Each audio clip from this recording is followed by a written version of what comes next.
Assalamualaikum warahmatullahi wabarakatuh. Jumpa lagi dengan channel Suyek. Kali ini saya akan membawakan cerita horor yang berjudul Ada Apa Pada Malam Jumat. Cerita ini diadaptasi dari Twitter Grisela. Oke teman-teman, kita langsung ke ceritanya.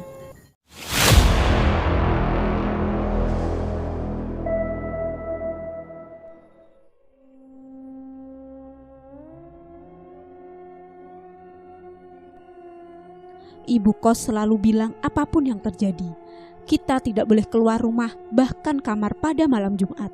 Entah mengapa dan alasan apa yang membuat ibu kos melarang kita semua untuk keluar pada malam Jumat. Yang pasti, kami selalu menuruti peraturan tersebut. Kalaupun kami harus keluar pada malam Jumat karena ada hal penting yang harus kami hadiri, ibu kos bilang lebih baik kita pergi dari siang atau sore saja. Dan jika ada sesuatu yang membuat kami lembur dan mengharuskan kami untuk pulang pada saat malam Jumat, beliau akan mempersilahkan kami untuk menginap di rumahnya yang kebetulan berada di samping kos-kosan yang ia bangun. Semua yang tinggal di kos tersebut selalu menuruti peraturan tersebut, apapun yang terjadi. Walaupun begitu, entah mengapa setiap jam 1 malam di malam Jumat ada saja suara yang berasal dari luar kamar, entah suara dari dapur atau dari ruang TV. Intinya ada saja suara orang yang beraktivitas di luar sampai suatu hari. Aku penasaran dan akhirnya memutuskan untuk keluar pada malam itu sekalian untuk mengecek siapa yang berada di luar kamar saat itu. Disinilah sebuah kisah malam Jumat dimulai. Namaku Genta, dan hari ini aku akan menceritakan tentang misteri malam Jumat. Semoga bisa dijadikan pelajaran bagi kita semua. Di dalam kosku memang ada 8 kamar yang tersedia. Walaupun begitu, hanya 5 kamar yang terisi. Kamarku itu berada di samping dapur, jadi kamarku itu paling pojok. Nah, satu kamar itu diisi oleh 2 orang, yang artinya sebenarnya orang yang berada di dalam kosku ada 10 orang. Cukup ramailah untuk sebuah kos-kosan yang sederhana, dan aku satu kamar dengan Raihan, salah satu teman kuliahku juga. Han, lu mau kemana? Tanyaku saat tiba-tiba saja Rehan mengemas barang-barang dan memasukkannya ke dalam tas. Hah? Ia menoleh. Gua tiba-tiba disuruh pulang 2 hari sama nyokap, ucap Rehan. Oh, aku melihat ke arah kalender yang menunjukkan tanggal 24 Mei, hari Jumat. Cepet ya bre, bentar lagi malam Jumat nih, aku mengingatkan. Iya, gue pergi dulu ya, ucap Rehan yang lalu pergi menutup pintu. Iya. Dan itulah hari pertama Genta tidur sendirian di dalam kamar kos. Saat itu Raihan pergi pada jam 5 sore. Terus berhubung saat itu sedang malam Jumat, jadi seperti biasa aku gak bakal keluar kamar sampai besok pagi. Pukul 6 sore kita semua para penghuni kos sudah mengunci kamar kita masing-masing. Kalau gak boleh keluar, kalau haus gimana? Mungkin itu pertanyaan kalian. Biasanya sebelum mengunci kamar, kita akan menyiapkan makanan dan minuman terlebih dahulu, agar jika kita lapar mendadak, kita tidak harus keluar. Waktu berjalan begitu cepat, tiba-tiba saja jam sudah menunjukkan pukul 1 malam. Seperti biasa, aku terbangun karena ada suara orang yang sedang berjalan-jalan di dapur. Hal ini memang sudah sering terjadi. Entah siapa yang berada di luar, aku juga tidak tahu. Tapi jika biasanya suara yang terdengar hanya sekedar orang yang beraktivitas di dapur atau orang yang sedang menonton TV, kali ini berbeda. Setelah mendengar suara orang yang sedang berjalan di dapur, tiba-tiba saja aku mendengar Raihan sedang berbicara sambil tertawa-tawa, layaknya orang bertelepon. Ya tentu saja aku bingung. Bukannya Raihan tadi udah pergi? Pikirku malam itu. Awalnya aku ragu dan mengira bahwa ini semua hanya bagian dari halusinasiku saja. Tapi lama-kelamaan suara Raihan tambah kencang dan semakin membuatku yakin bahwa yang sedang berbicara di luar adalah Raihan. Karena penasaran, akhirnya aku mencoba menempelkan kupingku di dinding untuk mengecek bahwa orang yang sedang berbicara di luar memang benar-benar Raihan. Sebelum akhirnya aku ikut keluar dan menghampiri. Ketika aku dengar lagi, ternyata itu emang bener suara Raihan. Akhirnya aku coba untuk keluar. Ternyata pas nengok ke arah dapur, aku melihat punggung Raihan yang sedang berdiri membelakangiku. Tapi pas aku lihat, ternyata dia bukan lagi telepon. Dia malah lagi nyuci piring. Karena aku yakin itu adalah Raihan, aku samperin saja. Walau begitu, entah mengapa semakin aku mendekat, hawanya semakin aneh. Sebenarnya aku sudah merasa ada sesuatu yang sangat janggal. Cuma aku mencoba berpikir positif bahwa aku ngerasa aneh dan merinding gara-gara aku habis bangun tidur. Weh bro, aku menepuk pundak Raihan. Elu ngapain? Tanyaku. Dugaanku benar, ternyata sosok yang sedang berada di depanku bukanlah Raihan, melainkan sosok yang matanya bolong dan mulutnya robek.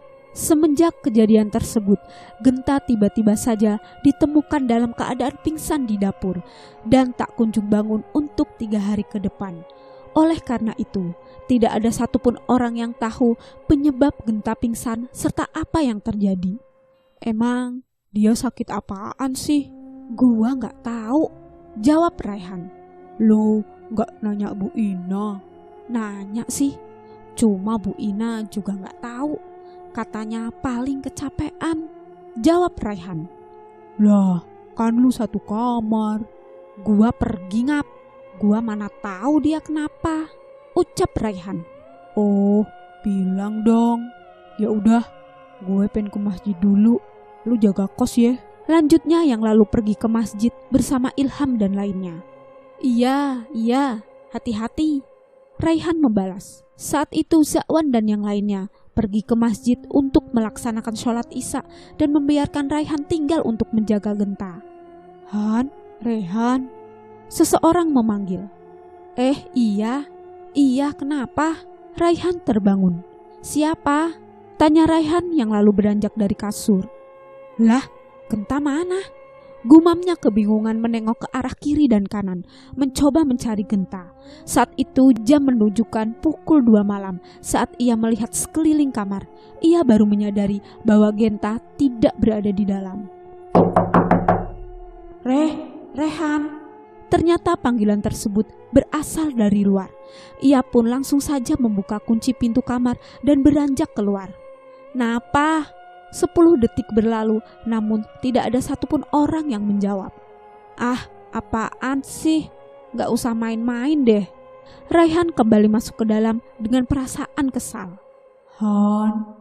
Seseorang memanggilnya lagi.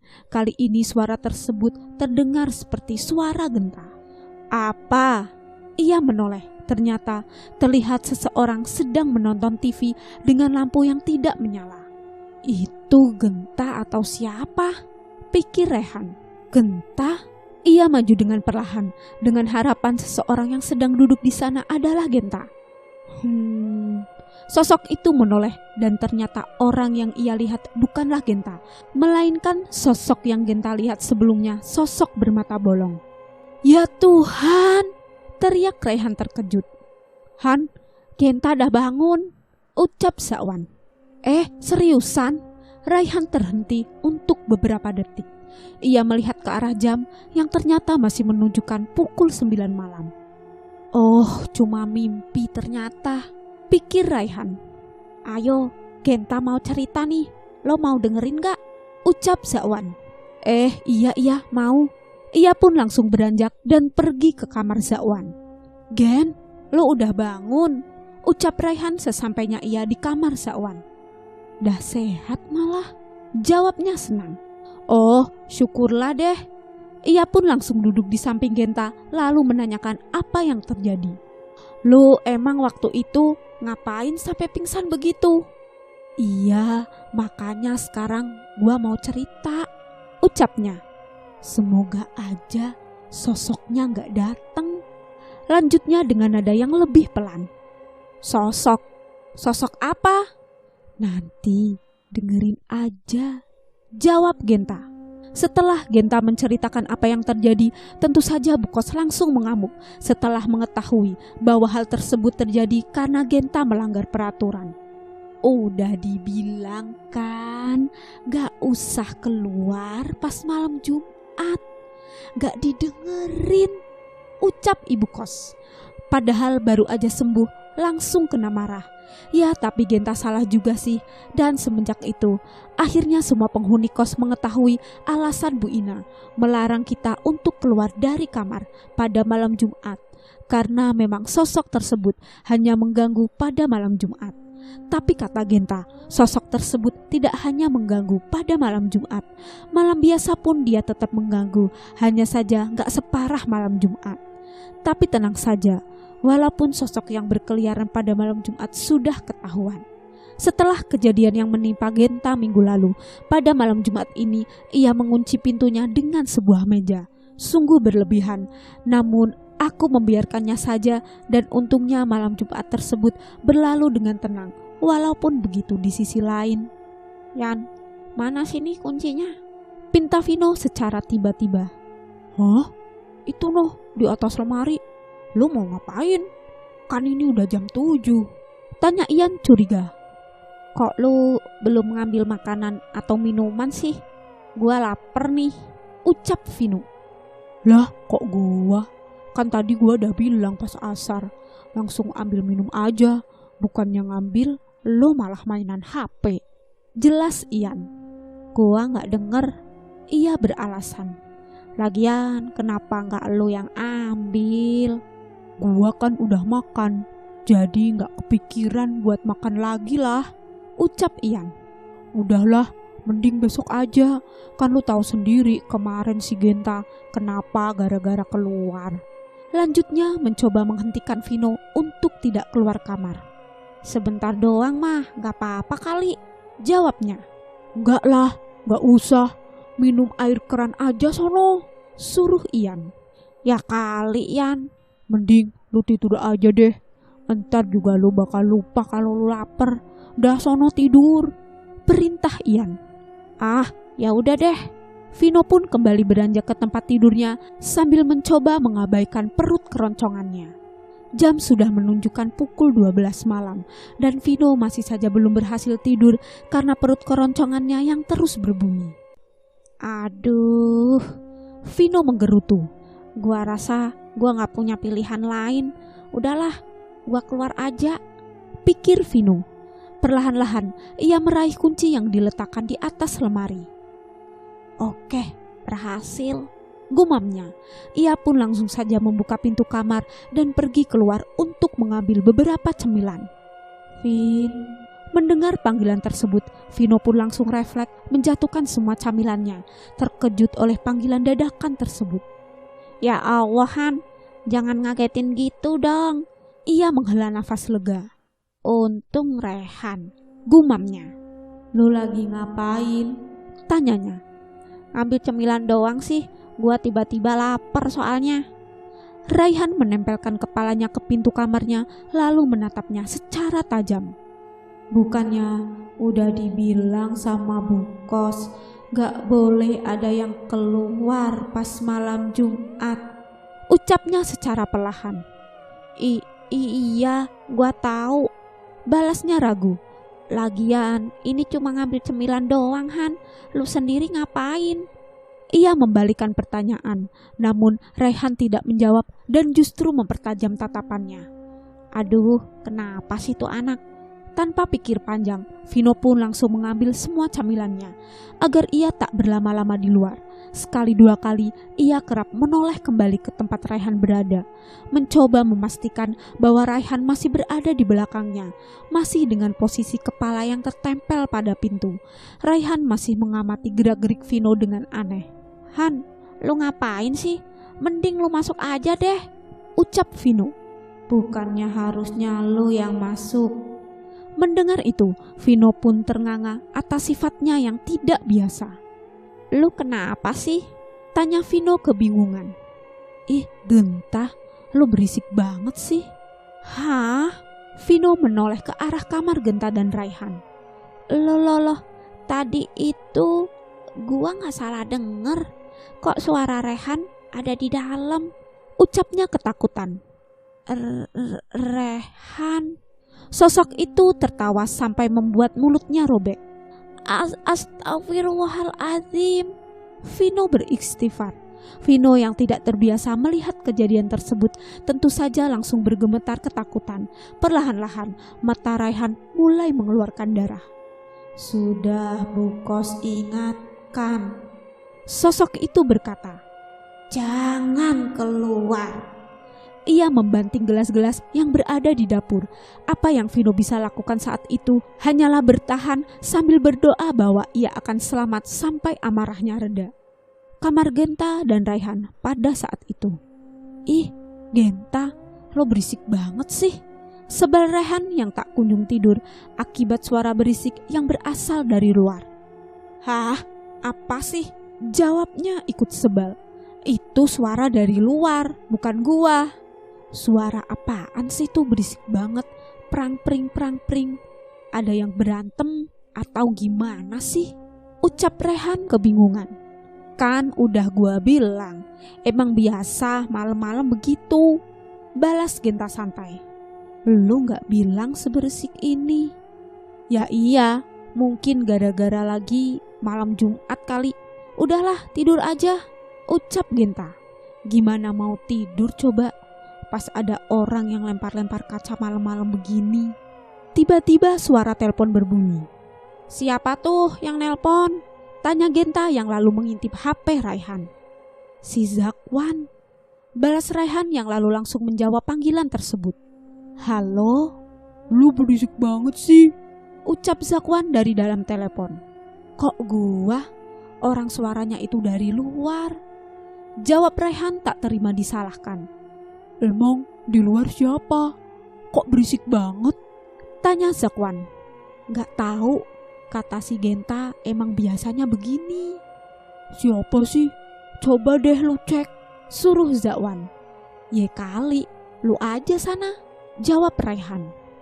"Gak apa-apa, kan lu sama Genta," suruh Zakwan. "Enggak," Raihan menolak secara mentah-mentah. "Lah kan Genta udah berpengalaman, gak apa-apa udah sana," paksa Zakwan. "Lo aja sono sendiri." "Ya udah, tapi lu jangan matiin ya," ucap Zakwan. "Hah? Seriusan? Ya udahlah, sono-sono." "Apaan sih, apaan? Gedein suaranya dong. Gua kan juga mau tahu," ucap Genta berikut campur. "Katanya si Zakwan mau keluar buat ngecek," Raihan menjelaskan. "Hah? Ngapain? Janganlah." "Lah, dia udah buka pintu. Suruh masuk ke dalam lagi, Han. Dah terlanjur keluar dianya," ucap Raihan. "Ya udahlah, Zak," ucap Raihan terpotong, dikejutkan oleh gedoran pintu dari luar. "Ya Allah, astagfirullah, Genta, Raihan." Baru saja keluar dari kamarnya, Zakwan langsung menggedor-gedor kamar Genta ketakutan. Zakwan langsung menggedor-gedor kamar Genta dengan penuh ketakutan. "Han, Genta, cepetan keluar!" teriaknya panik. "Ada apa, Zak? Kalau cuma hal kecil doang, gak usah bikin panik deh," Raihan membalas dari dalam. "Ini gelas pada pecah, cepetan keluar. Ada Vino juga." Ia kembali menggedor pintu. "Hah? Beneran?" tanya Raihan. "Zakwan, lo mending masuk lagi aja deh. Tunggu aja sampai besok pagi," perintah Genta. "Ini ada Vino, Genta," ucap Zakwan. "Besok aja diurusinnya daripada lu ikut kenapa-napa." "Iya, kayaknya mending urusinnya besok aja deh," Genta meneruskan. Udah, cepetan sana lu masuk. Keburu disamperin juga." "Ya udah deh." Teror kedua. Apa yang dikatakan Zakwan tadi malam benar. Saat azan subuh berkumandang, Raihan dan Genta memutuskan untuk keluar dari kamar untuk mengecek keadaan di luar kamar. Saat itu, di dapur sudah terlihat puing-puing gelas kaca yang sudah pecah berserakan di lantai. Dan di depan gudang terlihat tubuh Vino yang tergeletak pingsan. Akhirnya, pagi itu Genta dan Raihan memutuskan untuk pergi ke rumah Bu Ina untuk menyampaikan keadaan kos. "Assalamualaikum, Bu Ina." "Lu yakin Bu Ina udah bangun?" "Gak tahu," jawab Genta. "Ganggu gak?" tanya Raihan. "Waalaikumsalam," Bu Ina menjawab dari arah belakang. Ada apa ini pagi-pagi ke rumah? Lanjutnya bertanya. Bu, itu di dalam ada Vino pingsan. Bu Ina memotong. Iya bu, lah kok tahu? Emang ibu habis dari mana? Tanya kami kebingungan. Tadi habis jalan-jalan aja, jawabnya. Kalian balik saja ke kos, nanti urusannya saat pagi hari aja, suruh Bu Ina. Oh, ya udah Bu, saya sama Rehan balik lagi ya. Setelah itu, aku dan Rehan pun langsung kembali ke dalam kos. Rehan lanjut tidur, sedangkan aku langsung saja melaksanakan sholat subuh. Assalamualaikum. Bu Ina membuka pintu. Maaf Genta, tadi ibu lagi sholat subuh loh. Gak ada orang. Astagfirullah, ini Vino pingsan kayak gini kenapa? Gak ada yang ngasih tahu. Omel Bu Ina. Ya maaf Bu, saya kan baru bangun, ucap Ilham. Ini ada apaan sih pagi-pagi? Tanya Genta yang baru saja keluar dari kamar. Ini kenapa ada Vino pingsan? Terus kenapa ini gelas-gelas pada pecah? Kalian ngapain aja tadi malam? Tanya Bu Ina. Lah, Genta menggaru-garu kepalanya. Kan tadi pagi saya udah bilang ke ibu, ucap Genta. Pagi tadi kapan? Kamu aja baru bangun kan? Jelas Bu Ina. Tadi pagi Bu, subuh tadi.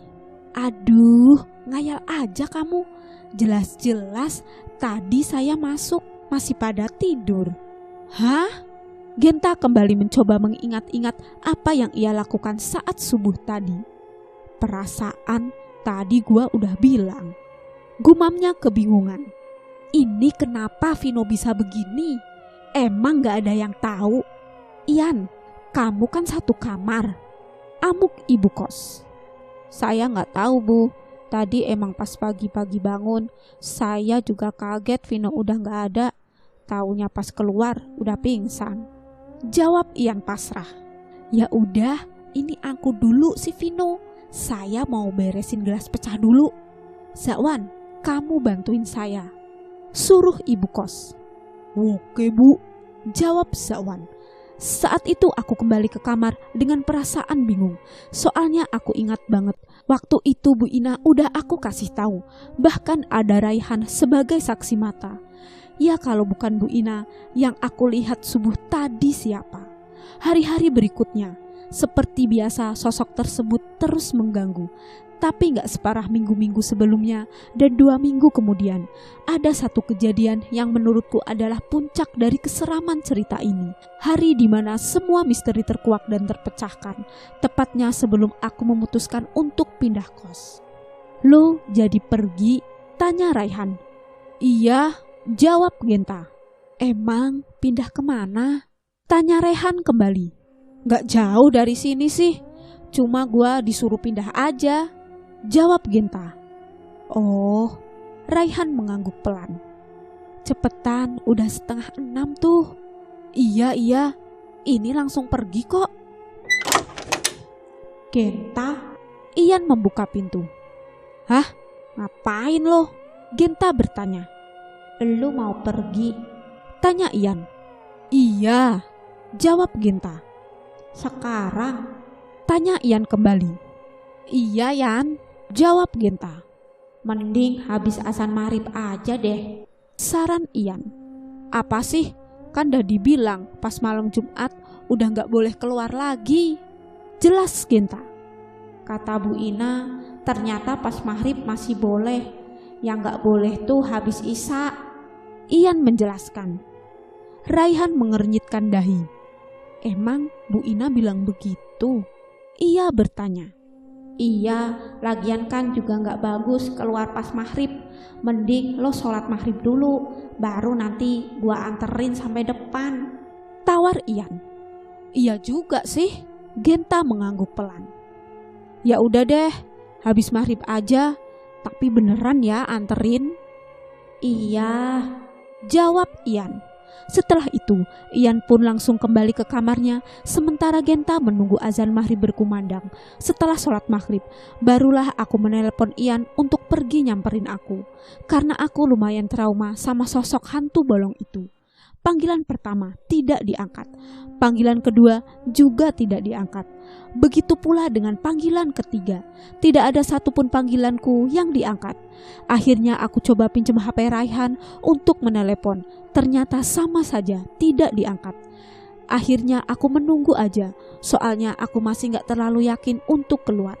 Tidak lama kemudian, akhirnya datanglah si Ian. Bukan datang sih, lebih tepatnya dia cuma mengetok-ngetok pintu. Karena tidak ingin berlama-lama sekaligus mengejar waktu, akhirnya aku langsung saja keluar. Pas ku buka, ternyata gak ada orang. Aku kira kali ini yang ngetok bukan Ian dan aku dijailin. Rupanya Ian udah ada di depan pintu depan. Dia menungguku dan akhirnya aku samperin Ian. "Halo, napahan tadi telepon?" Ian akhirnya mengangkat telepon. "Enggak, tadi itu si Genta."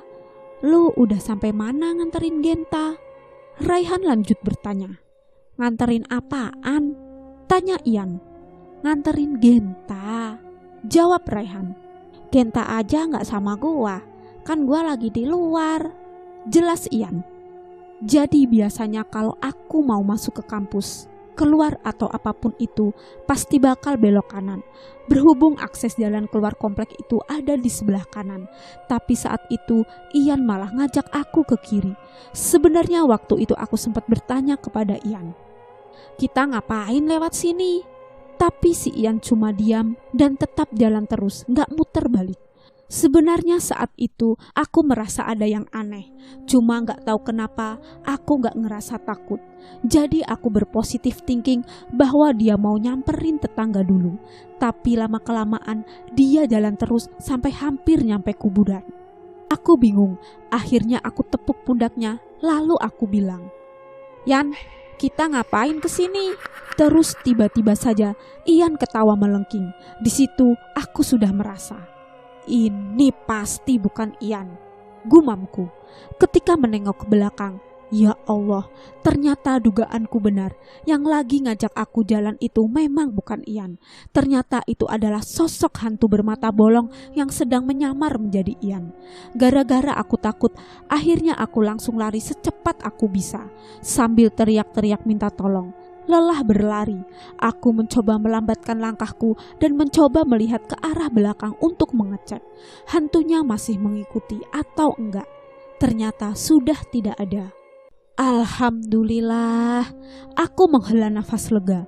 Namun betapa kagetnya aku, ternyata sosok tersebut sudah siap pas tepat di hadapan mukaku. Tidak kuat dengan semua itu, akhirnya aku pingsan. Setelah semua kejadian tersebut, Bu Ina baru cerita bahwa sosok hantu bermata bolong tersebut dulunya adalah korban pembunuhan. Sosok tersebut dulunya memang tidak baik. Karena itulah Bu Ina sempat enggan untuk menceritakan tentang sosok tersebut. Konon katanya sosok bermata bolong itu memang bukan dari kompleks itu. Hanya saja sosok tersebut itu ternyata pernah dibawa oleh salah satu penghuni kos yang ternyata sengaja meninggalkan dia di sana. Salah satu alasan mengapa Bu Ina tidak memberitahu kita tentang sosok tersebut sebelumnya adalah karena Bu Ina takut jika kita ketakutan dan kos yang beliau bangun menjadi bangkrut. Untungnya tidak bangkrut, tapi aku gak tahu kenapa sosok tersebut mengganggu kita sampai begitu hebatnya. Tapi kalau kata Raihan, sekarang sosok tersebut sudah tidak terlalu mengganggu karena dia pindah tempat. Selesai. Oke teman-teman, sekian cerita dari saya. Wassalamualaikum warahmatullahi wabarakatuh. See you next time. Bye.